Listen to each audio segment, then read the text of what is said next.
Hello, Bulls and Bears. It is Friday, April 2nd, 2021. Let's get back into some housing market news today.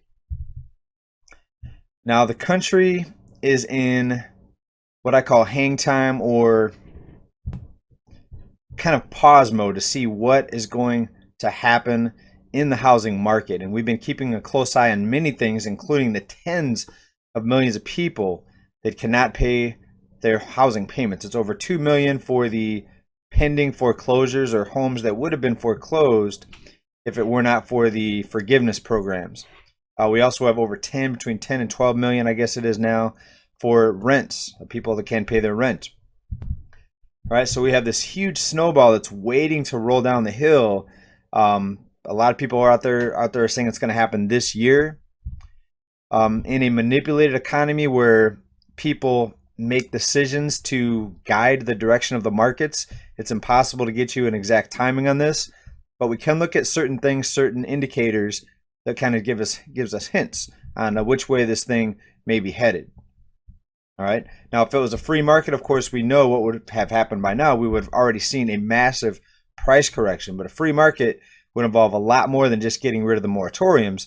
It would involve a legitimate banking system where banks cannot loan out money that doesn't exist. We'd have to get back to sound money, which is something we haven't had in many, many decades in this country. So we are a long, long way from free markets. But we do like to put that out there because even a slight move back to free market territory can make a big difference here. Even if it's not a completely free market, even some things like the lending standards, even if those are reversed or if bank regulations are tightened, types of things like that could really have a major effect on the housing market. Of course, the moratoriums, the foreclosure prevention programs, a lot of different things to look at. But today, let's start right here out of Yahoo Finance. Home sales could keep falling. Demand isn't the problem. So what we've seen here in the past couple months is sales dropping. Now, pending home sales fell 10.6% in February from January. That's the biggest month-over-month decline since April 2020. And that could signal further declines ahead. Now, that's not necessarily an indicator of a turning point in the housing market as far as home prices go. Why? Because we have low inventory right now and super high demand. I read a story, there was over 100 offers on a home here in California in Sacramento. And one of the offers, I think the home was like $400,000. One of the offers was $100,000 over the asking price, right? So we have a huge problem with supply and demand right now. Not enough supply, huge demand. The huge demand is largely triggered by the loose lending. Now, some of that's changing a little bit. We're going to talk about that here in a minute. But inventory, again, ultra low. Lumber prices skyrocketed. So it's going to further hamper new construction on homes. So we only see the problem getting worse. Home prices will continue to rise unless something major happens with the forgiveness programs, the banking system, where banks can continue to lend out money that doesn't exist, also known as fiat currency and fractional reserve lending. All right, so if you didn't know, banks can loan out not just money that doesn't exist, where if they have $1 in their deposits or in a checking or savings account, they can loan out $100 on that. Well, they actually loan out money that's not even physically there. It's just digital, right? It's just digits on a screen. So there's no end to how crazy the housing market can get because of this monetary system right now. Look at in Toronto, Canada, $1 million median home price.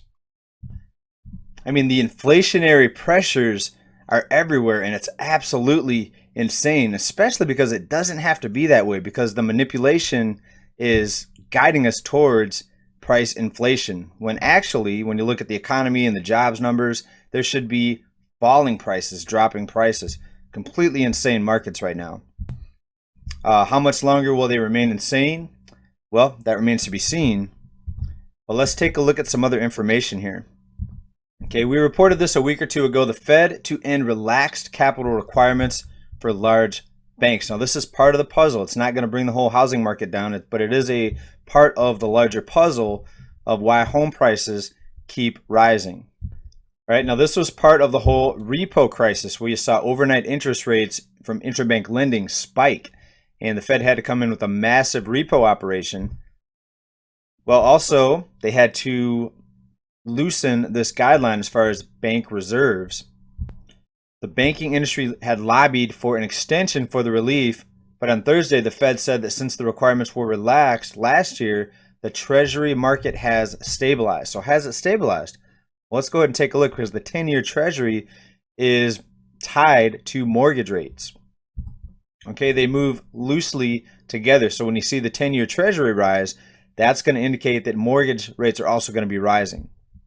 Okay, now we also saw this a couple weeks ago. The Treasury yield on the 10-year was rising. It got up to 1.75%. And it says right here, Fed phases out relief on bank capital requirements. Let's take a look at what the 10-year is doing today and take a look at mortgage rates.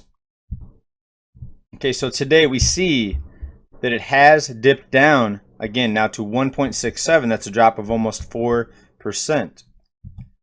When we look at the 1 month chart, we do see the uptrend here. Let's go out to 6 months. Let's go out to a year. Okay, so we see the steady rise. When we go out to the long-term chart, we see that we're still near historic lows on this Treasury yield and mortgage rates.